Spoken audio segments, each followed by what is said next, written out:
धारावी प्रकल्पातील अपात्र रहिवाशांचं पुनर्वसन मुलुंडमध्ये करण्याचा निर्णय भाडेतत्वावर राहील।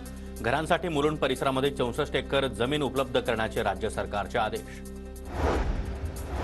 मुंबई विद्यापीठाच्या परीक्षा गोंधळ कायम। विधी शाखेच्या परीक्षेमध्ये जुन्या अभ्यासक्रमानुसार प्रश्नपत्रिका, विद्यार्थ्यांची परीक्षा केंद्रावरील शिक्षकांकडे तक्रार। मुंबईतील शिव उड्डाणपुलावर लवकरच हाताळा। 20 जानेवारीपासून वाहतुकीत बदल। नागरिकांनी पर्यायी मार्गाचा वापर करण्याचं वाहतूक पोलिसांचं आवाहन। रस्ते अपघाताला बसवण्यासाठी वाहन परवान्याला नवे 19 नियम। राज्य परिवहन विभागाच्या वतीनं 17 ठिकाणी स्वयंचलित वाहन परवाना तपासणी मार्ग तयार।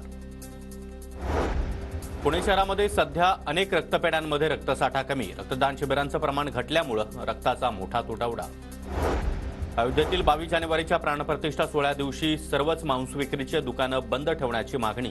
पुण्यातील संघर्ष सेनेचं जिल्हाधिकाऱ्यांना निवेदन।